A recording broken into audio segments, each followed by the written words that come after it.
जानना चाहें कि बरगवा में जो है रायपुर कोल बांसुरी के लिए पर्यावरणीय लोक सुनवाई रखी गई थी जिला प्रशासन के द्वारा, और पता चला कि वहाँ जो भी लोग आए हुए थे वो किराए के लोग आए हुए थे, और स्थानीय लोगों को किसी प्रकार की कोई सूचना नहीं थी।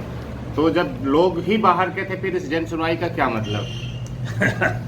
बड़ी विचित्र बात है। आप देखेंगे कि पहली बार ऐसी जन सुनवाई हो रही है कि जो से प्रभावित हैं, जो जिनका हित है, उन गांव वालों को कोई सूचना नहीं, और बाहर से लोगों को पिकअप में भर के ला करके और आगे की रो में बिठा दिया गया ताकि वो जो भी बातचीत करें वो कंपनी के पक्ष में। इस कार्यक्रम में मैं सबसे बड़ी बात जो हास्यास्पद है कि हमारे ज़िले के अपर कलेक्टर महोदय, पॉल्यूशन कंट्रोल बोर्ड के अधिकारी श्रीवास्तव जी दोनों मौजूद थे। वो जब बोल रहे थे तो उनसे नहीं पूछा कि आप कौन से गांव के हो, कहाँ के हो। लेकिन जब स्थानीय लोग, जब ये बवाल उठने लगा कि आखिर ये लोग हैं कहाँ के जी, तो बात उठने लगी। भाई जब पता किया लोगों ने कहा देवसर से आए हुए लोग हैं जी।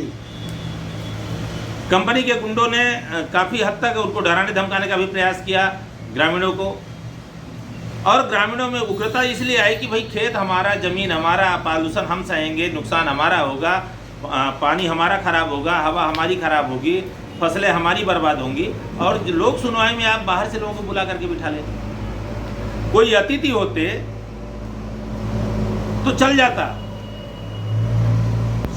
बरगवा के किसी भी राजनीतिक दल के लोगों को नहीं बुलाया गया, किसी चुने हुए जनप्रतिनिधियों नहीं बुलाया गया। उक्त लोक सुनवाई में वो एक तो सबसे बड़ी बात नगर परिषद हो चुका है।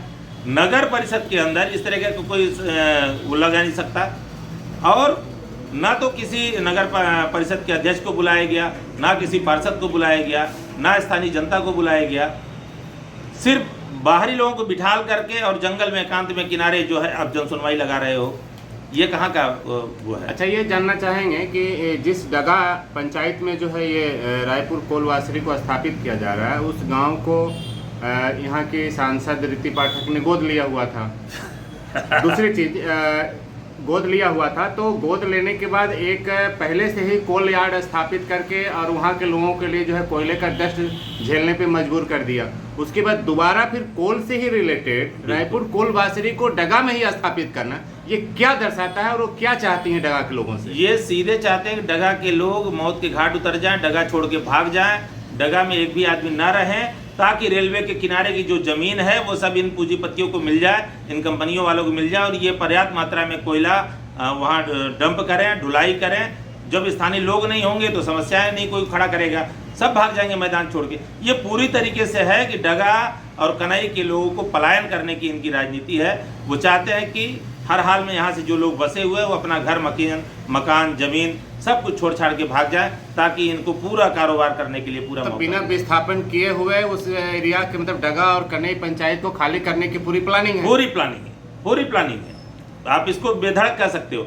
सबसे बड़ा सबूत कि आप देखेंगे, इन्हीं सांसद महोदया ने जब डगा को गोद लिया, तो डगा को गोद लिया और बरगवा रेलवे स्टेशन डगा में है। इन्होंने बरगवा रेलवे स्टेशन पर कोल यार्ड बनाने का प्रस्ताव बना के सहमति रख दी यहाँ से आराम से। हमारे एक और विधायक थे, उन्होंने कहा कि कोयला तो मेरे सीने पर गिरेगा। वो बात क्यों भूल गया? कौन से विधायक जी थे वो? माननीय राजेंद्र मेश्राम जी। उन्होंने कहा कि ये कोयला जमीन पर नहीं, राजेंद्र मेश्राम के छाती पर गिरेगा। उनकी छाती पता नहीं कहाँ गई आज तक, तो भगवान जाने वो कहाँ किस इलाके में है। लेकिन मैं कह रहा हूँ, इन नेताओं के चक्कर में पड़ के वहाँ की आम जनता आज उठ रही है। मैं उसका भुक्तभोगी हूँ। मेरे घर के सामने कोयला गिरता है माय डियर। दूध नहीं पका सकते आप। दूध पकाओगे तो दूध के ऊपर माड़ी जमने की वजह काले कोयले की वो लगती है। कपड़े आप साफ सुथरा नहीं पहन सकते। हम लोग सफेद कपड़ा पहनना भूल गए। गाय हमारी काली दिखती भैंस की तरह। आप कपड़ा, पानी वहाँ का इकलौती नदी थी हमारी, जुड़निया तालाब वहाँ पे है। जुड़निया तालाब में मछली पालन होता था और सैकड़ों लोगों को रोजगार मिलता था। लाखों मछलियाँ उसमें डाली जाती थी, लेकिन पिछले 3 साल से सारी मछलियाँ मर के साफ हो गई। वहाँ से नदी से निकलने वाला इकलौती नदी है जुड़नी नदी, पूरा पानी उसका कोयले से ढक गया है। यो लेके यहाँ से देवसर झुरही तक हजारों, आप अभी चले जाओ नदी किनारे, हजारों जानवर, अभी बारिश हुई है, ये कोयले का पानी बह के गया है नदी में, 2 दिन के अंदर सर्वे करो, कम से कम हजारों गाय बैल तमाम पशु पक्षी जानवर वहां मरे मिलेंगे नदी के किनारे किनारे आपको। इतना जहरीला पानी हो गया है। कोयला यार्ड का पानी बह के पूरी फसल, जहां हम लोगों ने धान रोपी हुई है, चल के आप सर्वे कराइए। मैं तो चैलेंज देता हूं, मैंने कहा अपर कलेक्टर महोदय को और पॉल्यूशन वालों को भी, हमने कहा आप आज ये जो लालीपाप दे रहे हो, तो ये लालीपाप उस समय भी आप लोगों ने दिया था, और आज वहां पे हजारों हेक्टेयर खेत जो है बंजर हो गए। इसलिए वहां के लोग अब इस बात को समझ गए इनकी साजिश को, क्योंकि आए दिन वो दिन भर कोयले का डस्ट झेल रहे हैं, प्रदूषण झेल रहे हैं, प्रदूषण पानी का झेल रहे हैं, हवा का झेल रहे हैं, और शोर इतना ज़्यादा होता है कि आप अंदाज़ा लगा लो कि ये 950 मिलियन टन महीने का इनका खपत है। 950 मिलियन टन कोयला ये क्रश करेंगे तो क्या आसपास के रहवासी वहाँ रह पाएंगे? नहीं, गूंगे हो जाएंगे, बहरे हो जाएंगे। सही बात। इसलिए वहाँ की जनता ने पूरी ताकत के साथ इसका विरोध किया है। वहाँ के लोगों ने लिखित में भी आवेदन दिए हैं कि नहीं, किसी सूरत में कोलवासिट नहीं लगनी चाहिए। मौखिक में भी विरोध किया है, और अभी इन्होंने भेजा है, बोले हम प्रस्ताव भेजेंगे शासन की अनुमति, अगर शासन पास भी करता है तो जमीन शासन की नहीं, हमारी पट्टे की जमीन है और आजू बाजू हमारे पट्टेदारों की जमीन है। हम किसी भी सूरत में वहाँ पे कोलवासिट नहीं लगने देंगे, चाहे जिस कीमत पर होगी। इस लड़ाई को भारतीय कम्युनिस्ट पार्टी मुकम्मल तरीके से लड़ेगी। ग्रामीणों को किसी भी सूरत में उनके साथ अन्याय नहीं होने दिया जाएगा, चाहे जो भी होगा।